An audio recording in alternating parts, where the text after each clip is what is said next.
hear another aspect of Ματ Ντίλον, another installation of Γέσπερ Γιουστ. Απλώς θέλω να ευχαριστήσω το Μουσείο MOMus από τους πιο καλούς και πίστους συνεργάτες του Φεστιβάλ Κινηματογράφου Θεσσαλονίκης, τον κύριο Χριστοφυλόπουλο, την κυρία Φ.Κ.Θ για την Γενική Διευθύντρια, την Θούλη Μισιλόγλου, όλο το προσωπικό του MOMus, το οποίο μας βοηθάει όλα αυτά τα χρόνια, το προσωπικό του Φεστιβάλ που εργάστηκε για αυτή την έκθεση, το Φάνο Σταυρόπουλο, τον Γιώργο Πρασακόπουλο. Ελπίζω να σας αρέσει και όλες τις επόμενες μέρες θα παίζει όλη μέρα η εγκατάσταση να την απολαύσετε. I would like to thank MOMus, one of the oldest collaborators of the film festival. I would like to thank the General Director Φ.Κ.Θ and generally the members of the management board and also all the collaborators of the film festival. I hope you enjoy this installation for the next few days. And now the floor for the artist. I just want to ask you, when and how did you meet each other? Θέλω να ρωτήσω αρχικά πώς γνωριστήκατε και πότε.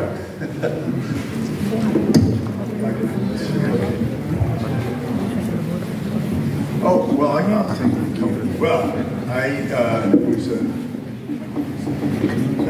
I had done an art exhibition that I had agreed to do in Berlin with a woman who does these great art salons named Ingrid Wanchowski. And so we were both invited, and I had a show of paintings that I had done. And Gésper had an installation in a bunker next door to the same place, and that's how we got to meet. And we hit it off right away.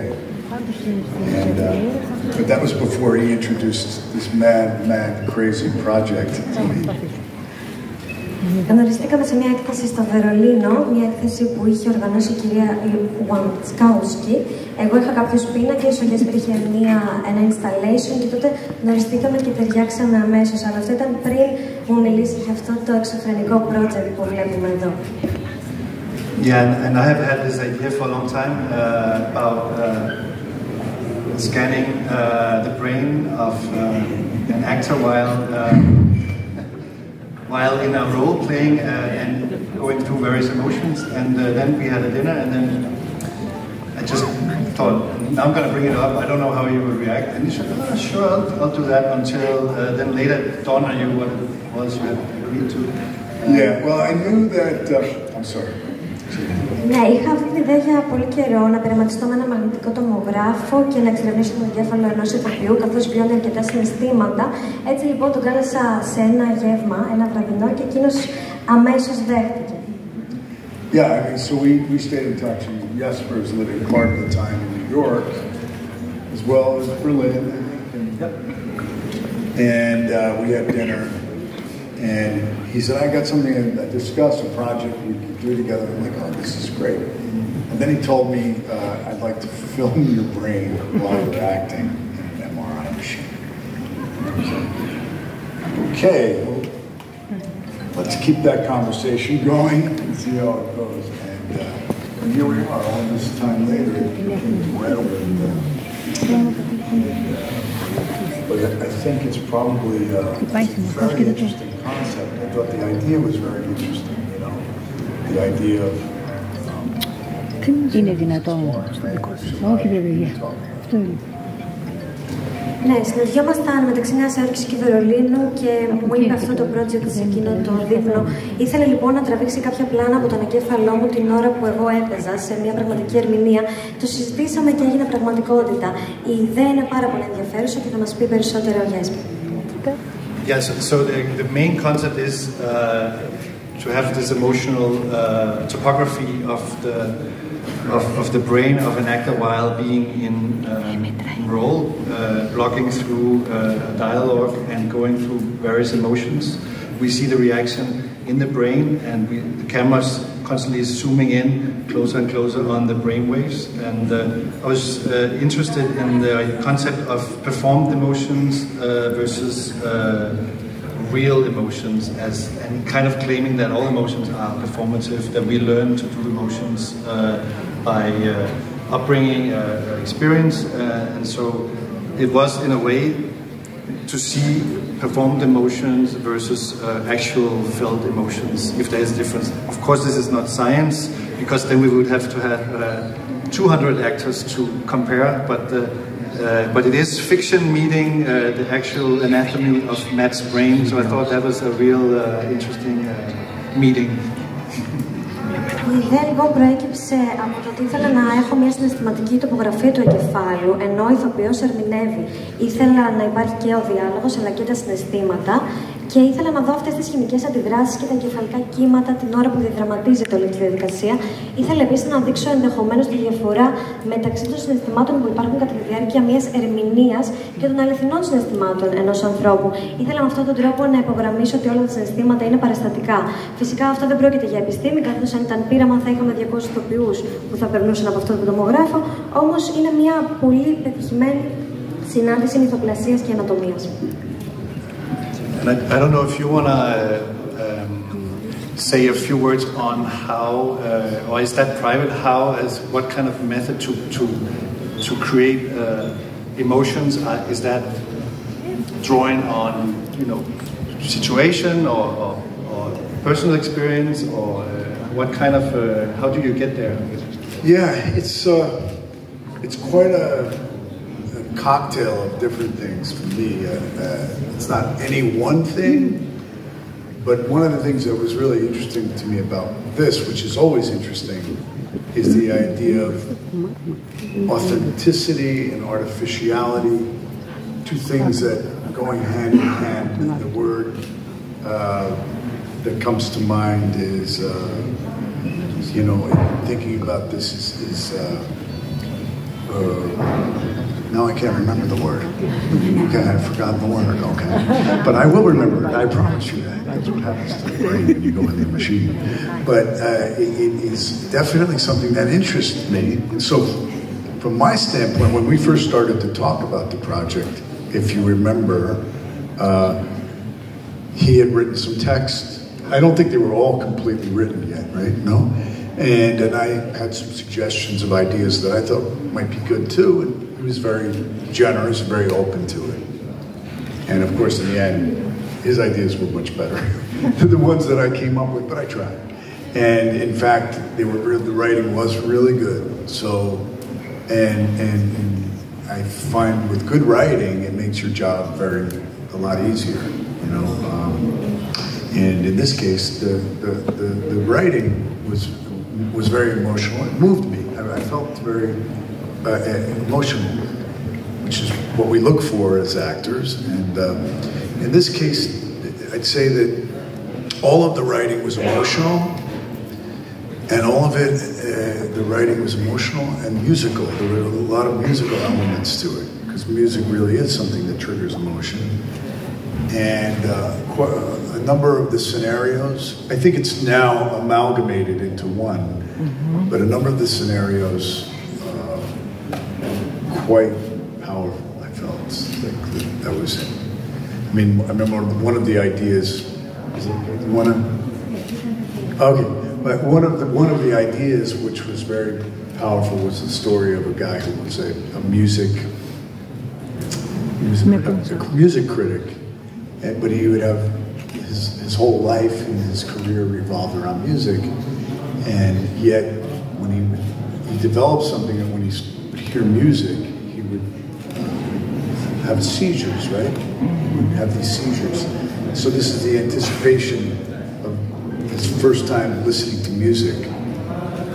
It was very sad, very poignant for me to act that.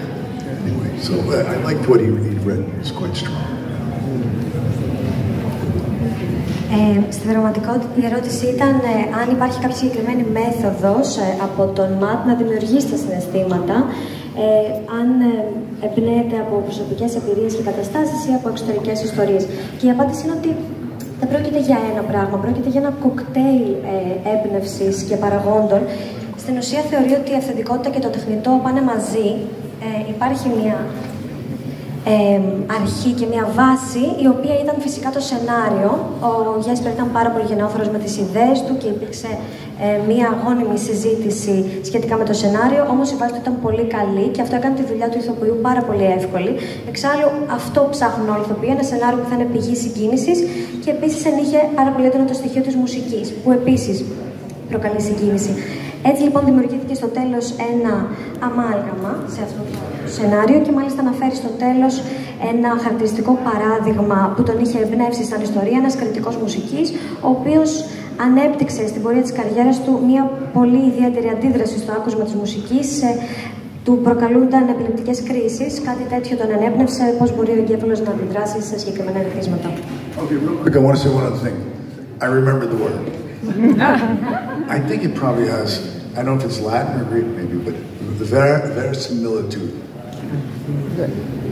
Verisimilitude? This word. The appearance of truth. Verisimilitude είναι αυτό που φαίνεται ως αληθινό.